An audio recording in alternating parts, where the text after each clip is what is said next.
A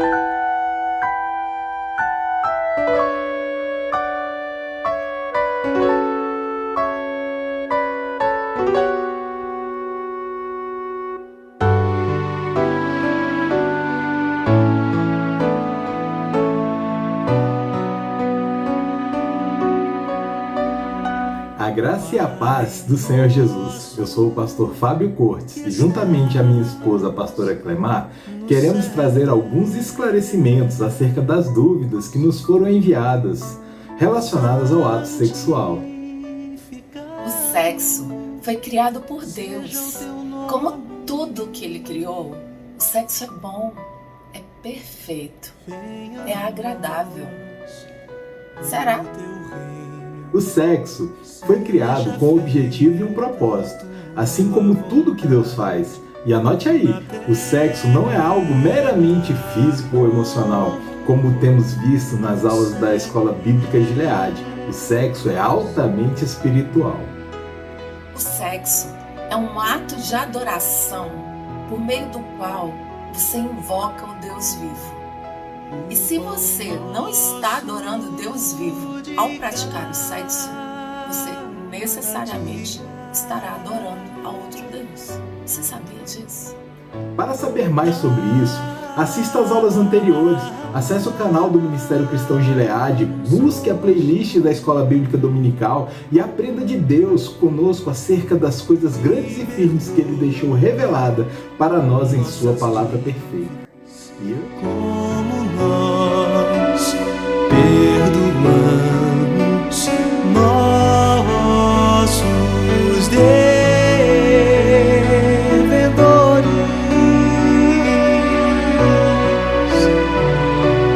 não nos deixes cair em tentação, mas livra-nos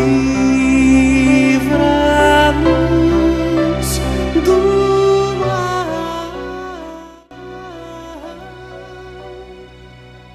Meus amados, antes de começar o nosso estudo, vamos orar ao Senhor, pedindo a bênção dele sobre o nosso estudo.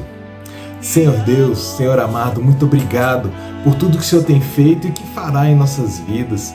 Que essa palavra, que esse estudo encontre lugar em nossos corações, que encontre terreno fértil, que possamos entender o Teu propósito para as nossas vidas e o propósito para as coisas que o Senhor criou, que possamos aplicar este conhecimento em nossas vidas, que possamos aplicar este conhecimento no relacionamento com nossos cônjuges, que possamos ter uma vida santa diante de Ti.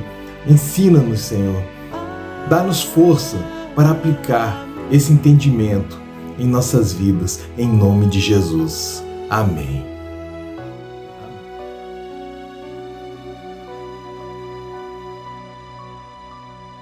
E antes de começarmos a responder as perguntas que nos foram enviadas, precisamos estabelecer umas premissas aqui.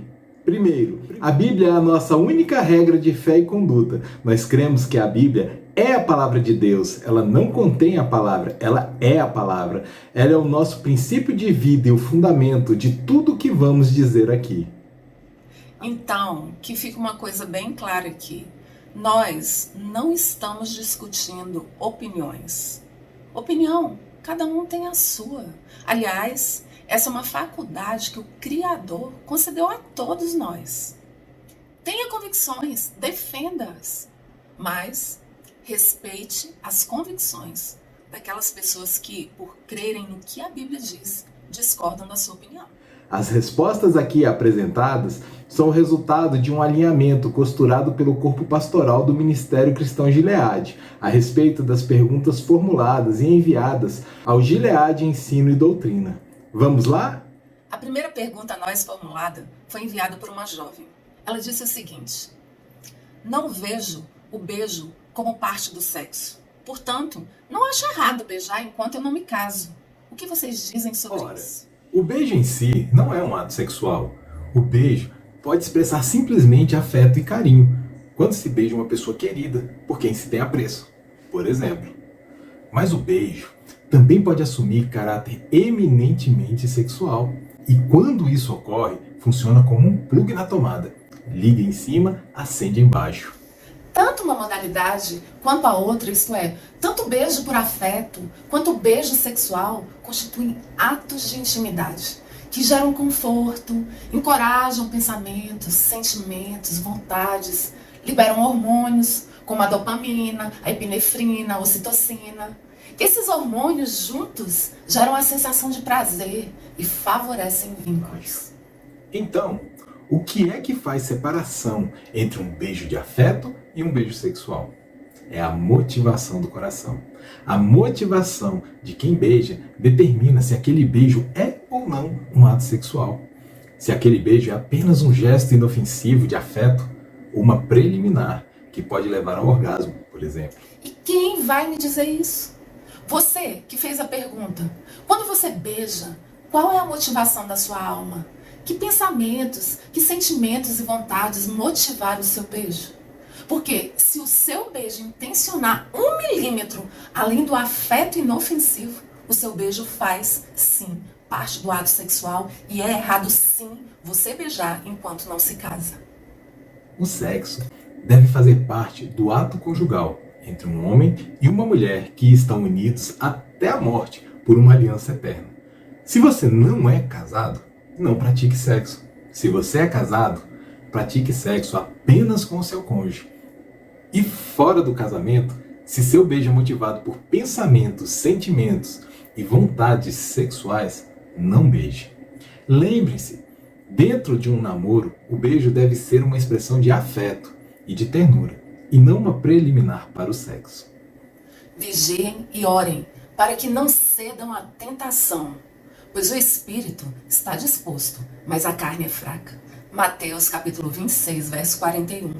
Nós somos espírito, alma e corpo.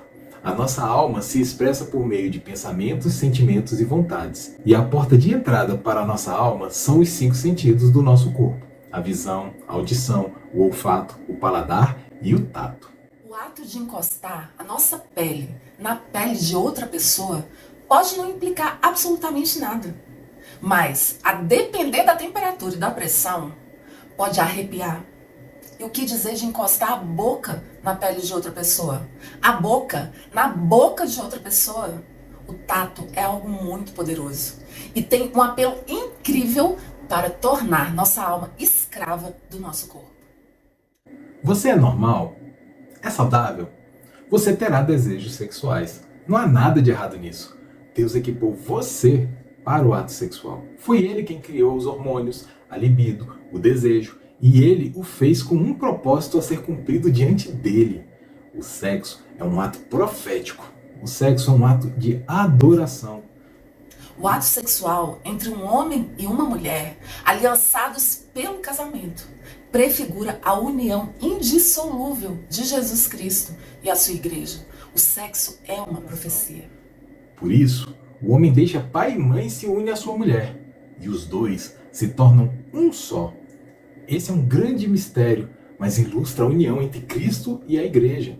Está lá em Efésios, capítulo 5, versículos 31 e 32. Além disso, o sexo no casamento constitui ato de adoração a Deus, um ato 100% espiritual. Note, porém, que o Senhor só recebe essa adoração quando praticada à maneira dele, com as motivações dele, no tempo dele, pelas razões dele. Mas vem a hora, e já chegou, em que os verdadeiros adoradores adorarão o Pai em espírito e em verdade, porque são estes que o Pai procura para os seus adoradores. João capítulo 4, verso 23. Veja como o sexo não é algo meramente físico, tampouco algo puramente emocional. O sexo é algo ultra mega top blaster espiritual. Sempre que você pratica o ato sexual, você está realizando um ato espiritual. Se ao praticar sexo, você não está adorando em espírito e em verdade ao Deus vivo, necessariamente você estará adorando o outro.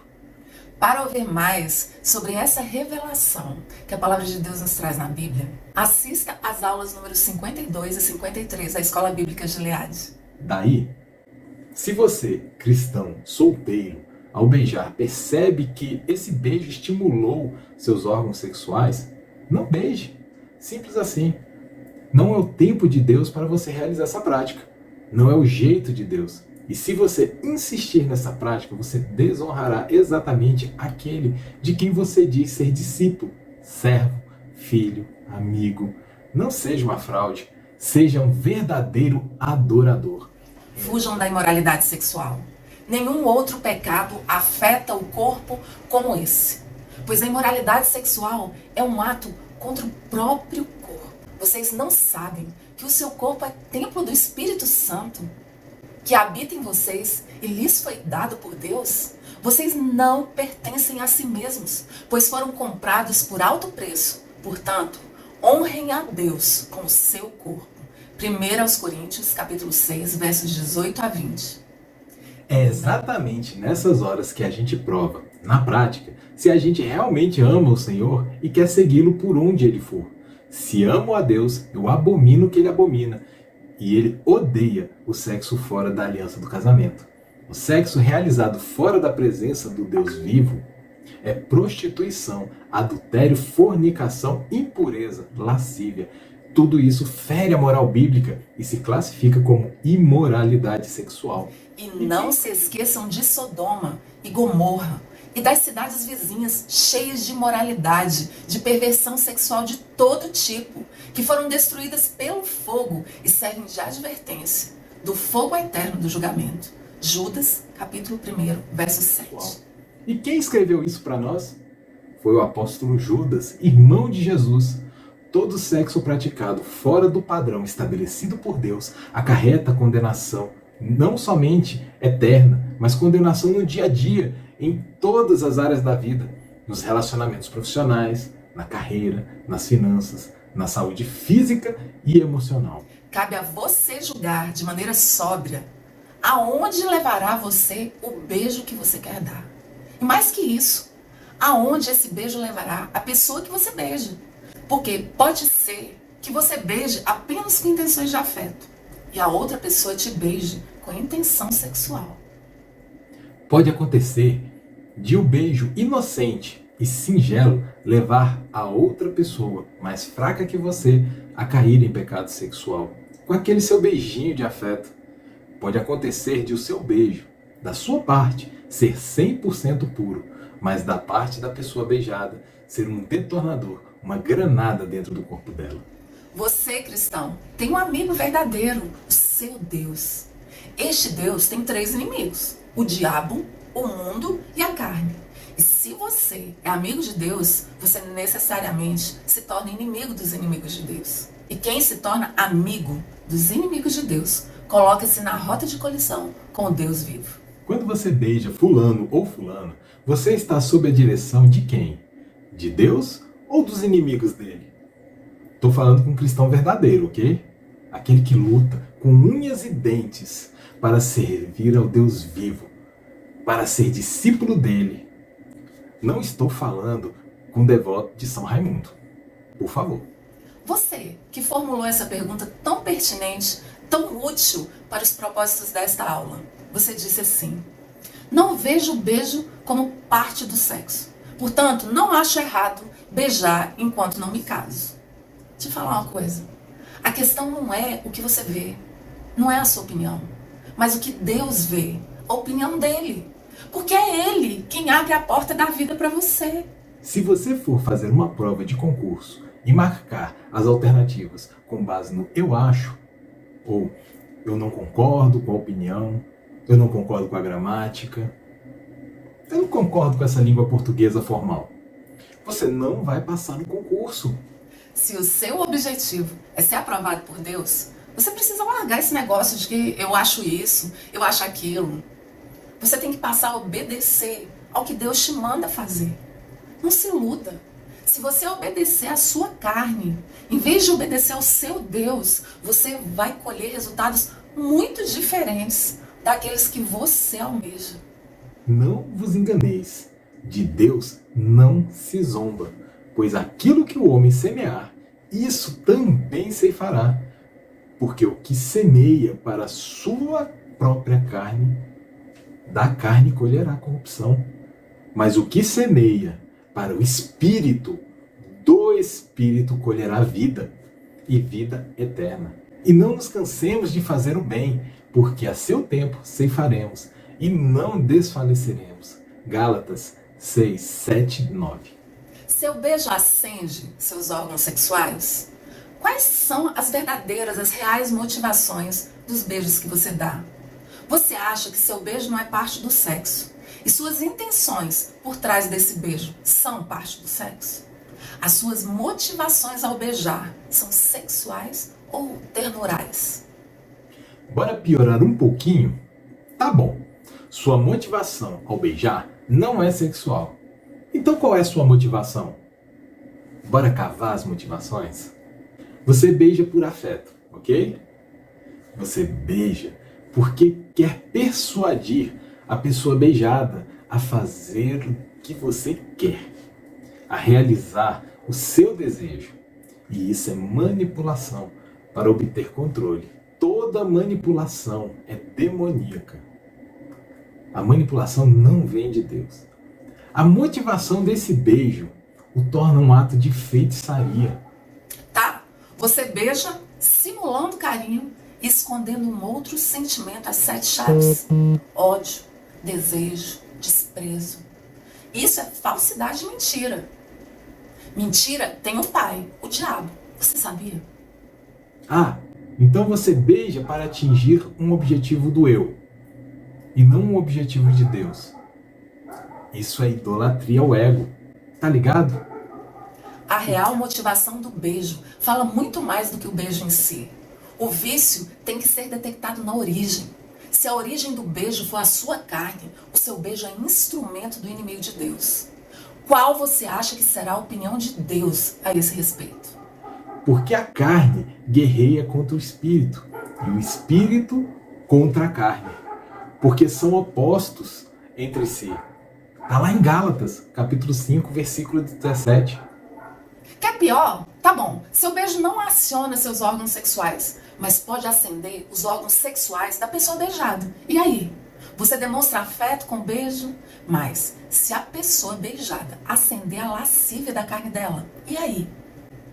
Problema dela, ué. É o que você vai dizer. Problema dela? Ouça o que a palavra viva, do Deus vivo, diz. Mas se alguém fizer cair em pecado um destes pequeninos que em mim confiam, teria sido melhor ter amarrado a uma grande pedra de moinho ao pescoço e se afogado nas profundezas do mar. Quanto sofrimento haverá no mundo por causa das tentações para o pecado? Ainda que elas sejam inevitáveis, aquele que as provoca terá sofrimento ainda maior. Mateus capítulo 18, versículos 6 e 7. Eu não quero nem estar na sua pele se você se tornar instrumento para a queda de alguém que Jesus ama. Portanto, se aquilo que eu como faz um irmão pecar, nunca mais comerei carne, pois não quero fazer meu irmão tropeçar. 1 Coríntios capítulo 8, versículo 13. É uma questão de decisão. Fazer o que você acha ou fazer o que Deus acha. Fazer o que você acha ou obedecer a Deus. E é exatamente isso que define se você é um cristão de fato ou se você é uma fraude. Se você fizer o que é certo, será aceito. Mas, se não o fizer, tome cuidado. O pecado está à porta e à sua espera e deseja controlá-lo. Mas é você quem deve dominá-lo. Gênesis capítulo 4, versículo 7. Não deixe que o pecado reine sobre seu corpo, que está sujeito à morte, cedendo aos desejos pecaminosos. Não deixem que nenhuma parte do seu corpo se torne instrumento do mal para servir ao pecado. Mas em vez disso, entreguem-se inteiramente a Deus, pois vocês estavam mortos e agora têm nova vida.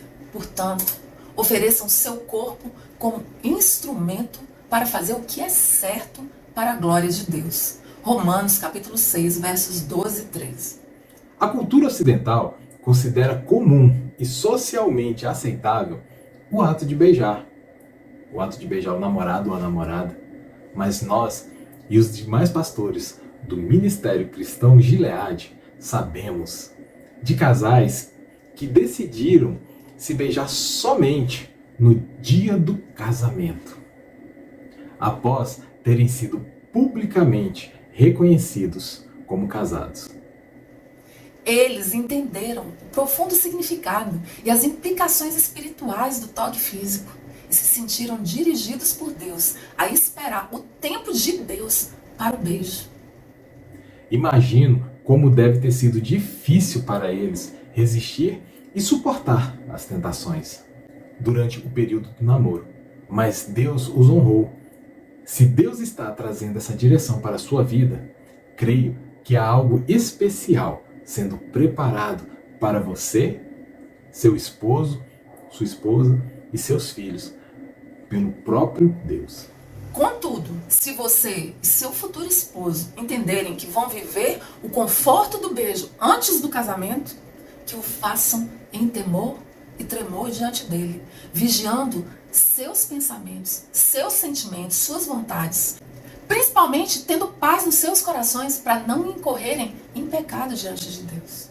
Depois de casado, os cônjuges durante a relação sexual podem um masturbar o outro?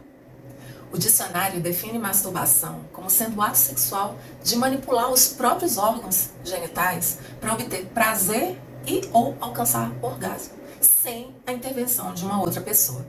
Então, a masturbação, por definição, é autoestimulação sexual. Daí não há como masturbar outra pessoa, apenas a si mesmo. A questão é, o ato de masturbar-se desonra o nosso Deus? Bora pensar. Normalmente, quando a pessoa se masturba, ela o faz com base em pensamentos, imaginações. Essas imaginações eram sentimentos e vontades, certo? Há uma interação articulada entre o corpo, por meio dos 5 sentidos e da alma, não é isso? Esses pensamentos, sentimentos e vontades, via de regra, estão voltados para a pessoa com quem se imagina estar praticando o ato sexual.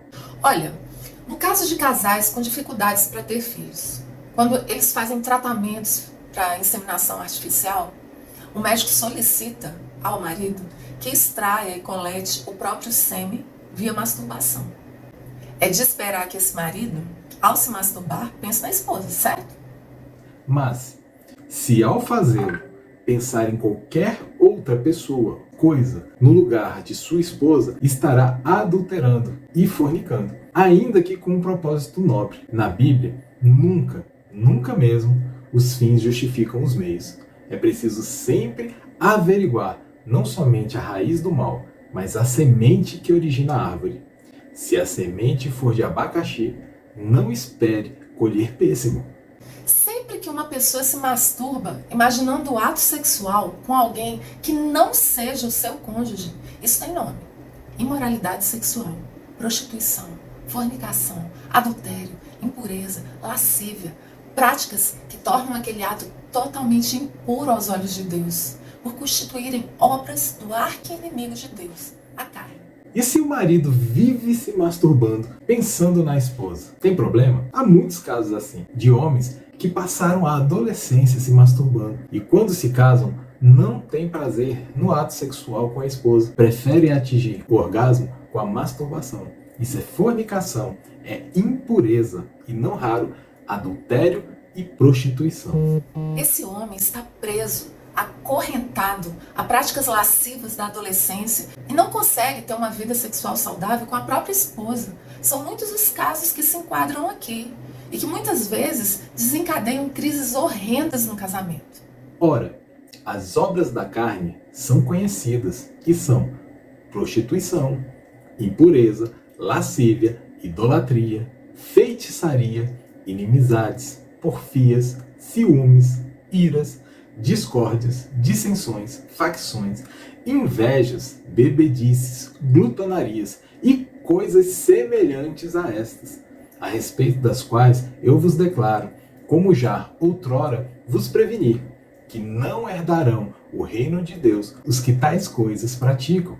Gálatas capítulo 5, versículos 19 a 21. Fazei, pois, morrer a vossa natureza terrena, prostituição, impureza, paixão lasciva, desejo maligno e a avareza, que é a idolatria. Por estas coisas é que vem a ira de Deus sobre os filhos da desobediência. Colossenses, capítulo 3, versos 5 a 6. Agora, não podemos confundir masturbação com estimulação. Masturbação é ato solitário, egocêntrico, companheiro costumaz da lascívia e da pornografia. Já a estimulação mútua é plenamente aceitável entre o casal e pode ser praticada livremente pelos cônjuges, desde que o pensamento de ambos esteja um no outro. Essa prática é bíblica e o rei Salomão a descreveu no livro do Cântico dos Cânticos. Como você é linda, como você é agradável, meu amor, e cheia de delícias. É esbelta como uma palmeira, e os seus seios são como os cachos de fruto. Eu disse, subirei a palmeira e me apossarei dos seus frutos. Que seus seios sejam como cachos de uva, e que o aroma de sua respiração tenha o perfume das maçãs. Que os seus beijos sejam como vinho. Sim, vinho que escorre para o meu amado, que flui suave por lábios e dentes. Eu sou do meu amado, e ele me deseja. Venha, meu amor, vamos aos campos, passar a noite entre as flores silvestres. Cânticos dos Cânticos, capítulo 7, versículos 6 a 11. O ato sexual é eminentemente movido pelo toque físico, pelo estímulo físico. Mas se a mente da pessoa, as emoções do marido ou da esposa, forem dirigidos a uma terceira pessoa via pensamentos, sentimentos, vontades da alma, essa estimulação fere a vontade perfeita do nosso Deus. Jesus Cristo adverte que o adultério é consumado na mente do adúltero. Digno de honra entre todos seja o matrimônio, bem como o leito sem mácula, porque Deus julgará os impuros e adúlteros. Hebreus 13, 4. Uma das missões do sexo é justamente conferir prazer ao cônjuge. Buscar o prazer próprio, de forma egoísta, a partir da masturbação, é pecado lascivo, reprovável e idólatra. Em contrapartida, prover prazer ao cônjuge é parte do propósito de Deus para o sexo. O prazer é um presente de Deus. Ambos podem desfrutá-lo, entendendo que o Senhor Jesus está presente e é glorificado em cada detalhe do ato sexual. Como não ceder ao desejo de ter relações sexuais ou de se masturbar após o fim de um casamento ou uma viuvez, quando já teve uma vida sexual ativa? Certamente, é muito difícil para quem já esteve casada suportar os apelos e os impulsos do corpo físico e também da alma por uma atividade sexual. A interrupção de uma vida sexualmente ativa é um verdadeiro desafio. Se você é saudável, se os seus hormônios estão equilibrados, é natural que essa necessidade aflore. Está tudo bem, você é normal. Manter o corpo físico e as emoções sob domínio do espírito, esse é o maior desafio de qualquer cristão. Seja solteiro, seja casado, seja descasado. Se você mora neste planeta e é descendente de Adão, você herdou dele uma natureza pecaminosa que não se converte nunca. A nossa carne pende para tudo aquilo que ofende a Deus, e o sexo fora do casamento ofende muito a Deus. A primeira recomendação pastoral do Ministério Cristão Gileade é: não se curve aos clamores, aos apelos e aos argumentos da sua carne. Fujam da imoralidade sexual. Nenhum outro pecado afeta o corpo como esse, pois a imoralidade sexual é um pecado contra o próprio corpo. Vocês não sabem que o seu corpo é templo do Espírito Santo, que habita em vocês e lhes foi dado por Deus? Vocês não pertencem a si mesmos, pois foram comprados por alto preço. Portanto, honrem a Deus com o seu corpo. 1 Coríntios capítulo 6, verso 18 a 20. O pecado está à porta, à sua espera, e deseja controlá-lo, mas é você quem deve dominá-lo. Gênesis 4, 7. Ninguém tem força em si mesmo para dominar o apelo da carne. Ninguém resiste. E eu sei que em mim, isto é, em minha natureza humana, não há nada de bom, pois quero fazer o que é certo, mas não consigo. Quero fazer o bem, mas não o faço. Não quero fazer o que é errado, mas ainda assim o faço.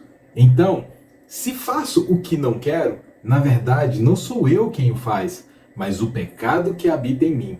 Assim, descobri esta lei em minha vida. Quando quero fazer o que é certo, percebo que o mal está presente em mim. Amo a lei de Deus de todo o coração. Contudo, há outra lei dentro de mim, que está em guerra com a minha mente e me torna escravo do pecado que permanece dentro de mim. Como sou miserável! Quem me libertará deste corpo mortal dominado pelo pecado? Graças a Deus! A resposta está em Jesus Cristo, nosso Senhor. Romanos capítulo 7, versículos 18 a 25. Precisamos desesperadamente do Espírito Santo a cada passo. Caso contrário, pereceremos. Estamos solteiros, casado, viúvo ou descasado. O Senhor é a minha força e o meu escudo. Nele meu coração confia e dele recebo ajuda. Salmo 28, versículo 7. O meu corpo e o meu coração poderão fraquejar, mas Deus é a força do meu coração e a minha herança para sempre. Salmo 73, verso 26. Fortaleça seu espírito pela oração e pela leitura da palavra de Deus, para que sua carne seja colocada sob o domínio da cruz de Cristo. Não é fácil, é sangrento, mas a vitória é sua pelo sangue de Jesus. A segunda recomendação pastoral é a seguinte: se você é mulher, procure uma mulher de Deus, uma referência de integridade, de vida cristã, para ser a sua mentora. Se você é homem, escolha um homem fiel a Deus para te discipular.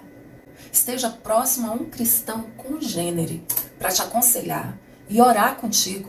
Alguém com quem você possa se abrir, rasgar seu coração, buscar conselho, principalmente quando apertar a vontade. Ore a Deus e peça a Ele que lhe mostre um servo, uma serva escolhida por Ele para ser seu discipulador. O Gilead Ensino e Doutrina está trabalhando a partir do núcleo de discipulado, na formação de um programa de discipulado para adultos, jovens e adolescentes.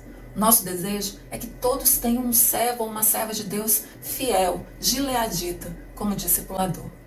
Terceira recomendação pastoral a você, mulher de Deus, que formulou a pergunta. Não seja ingênua no tocante aos relacionamentos. Homens de Deus se encontram dentro do corpo de Cristo, a igreja viva. Qualquer movimentação fora desse princípio implica altíssimo risco para a sua integridade espiritual, emocional e física.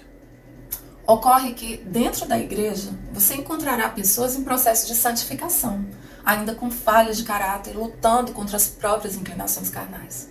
Além de cristãos genuínos, mas muito falhos, você também encontrará o joio e o lobo circulando no meio do povo de Deus. Por essa razão, o fato é que, até mesmo no seio da igreja, você deve ter cautela e depender exclusivamente do Espírito Santo para realizar escolhas em termos conjugais.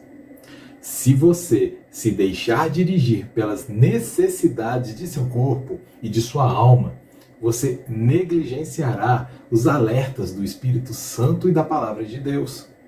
E, seguindo seu coração enganoso, pode sofrer graves decepções. Enganoso é o coração, mais do que todas as coisas, e desesperadamente corrupto. Quem o conhecerá? Jeremias capítulo 17, verso 9. Há pessoas que se casam com base em profecias não confirmadas pelo Espírito Santo, nem pela Palavra de Deus, e sofrem os resultados da sua precipitação, da precipitação de sua alma e de seu corpo. Cuidado! Submeta seu corpo à cruz de Cristo, crucifique sua alma. É sangrento, mas você vai conseguir. Portanto, se vocês pensam que estão de pé, cuidem para que não caiam. As tentações em sua vida não são diferentes daquelas que outros enfrentam. Deus é fiel e Ele não permitirá tentações maiores do que vocês podem suportar. Quando forem tentados, Ele mostrará uma saída para que consigam resistir. Portanto, meus amados, fujam do culto aos ídolos. Vocês são pessoas sensatas. Julguem por si mesmos se o que eu digo é verdade. 1 Coríntios capítulo 10, verso 12 ao 15. O apóstolo Paulo diz que é melhor casar do que viver abrasado, cultivando pensamentos pecaminosos e atitudes reprováveis. Deus, Ele é poderoso para te abençoar com um marido uma esposa, no caso da pergunta, um marido digno, honrado, que perceba em você a virtude de uma mulher que se deixa dirigir pelo Espírito e não pela carne. Creia em quem Deus é e no que Ele tem poder para realizar em sua vida. E o meu Deus, segundo a sua riqueza em glória, há de suprir em Cristo Jesus cada uma das vossas necessidades. Filipenses capítulo 4, verso 19. Todas as vezes que você sentir desejo ou vontade de sexo, saiba que seu futuro marido poderá estar passando por situação semelhante. E isso lhe dará estratégia de oração para interceder por vocês dois. A última recomendação pastoral é: cuide-se. Zele do corpo que está sob sua responsabilidade. Oferecer um corpo doente, inflamado, maltratado, propositalmente descuidado a Deus é tão desonroso quanto entregar um coração magoado, ferido e cheio de desconfiança a Ele. Se você precisa cuidar da saúde, vai se tratar. Se você precisa emagrecer, lute, busque os meios de atingir esse fim. Não fique aí sentada murmurando no deserto, chorando, se vitimizando. Caminha, homem, menino, rapaz. Regaça as mangas. Lute em nome de Jesus. Lute com as armas espirituais. Você precisa de mais intimidade com Deus? Busque-a hoje mesmo com unhas e dentes. Seja obediente à palavra de Deus. Cuide do seu corpo. Não sabeis que sois santuário de Deus e que o Espírito de Deus habita em vós? Se alguém destruir o santuário de Deus, Deus o destruirá. Porque o santuário de Deus, que sois vós, é sagrado. 1 Coríntios capítulo 3, versos 16 e 17. Saiba que Deus lhe confiará um novo marido se você estiver pronta para recebê-lo. Seja santa. Mesmo um homem de Deus é atraído pelos olhos, mas principalmente por um semblante de paz. Mulheres que ficam pescando homens com os olhos não são bem interpretadas e podem gerar interesses pecaminosos por homens lascivos. Cuide das coisas importantes para Deus.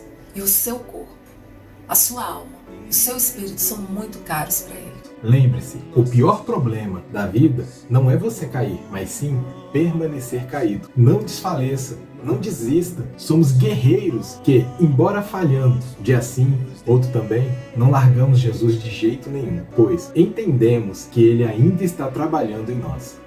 Dependa de Cristo e não de suas forças. Um passo a cada dia, crendo, confiando, obedecendo, perseverando em todo o tempo. Muito obrigado por você ter participado conosco desse estudo, ter vindo conosco nessa jornada de aprendizado. Vamos orar ao nosso Senhor, agradecendo por este momento tão especial. Senhor Deus, muito obrigado, Pai, por este conhecimento, muito obrigado por este ensino, que possamos aplicar verdadeiramente esse conhecimento em nossa vida conjugal, que possamos amar as nossas esposas, amar os esposos, que possamos investir nesse relacionamento familiar, que possamos ser bênção na vida dos nossos amados.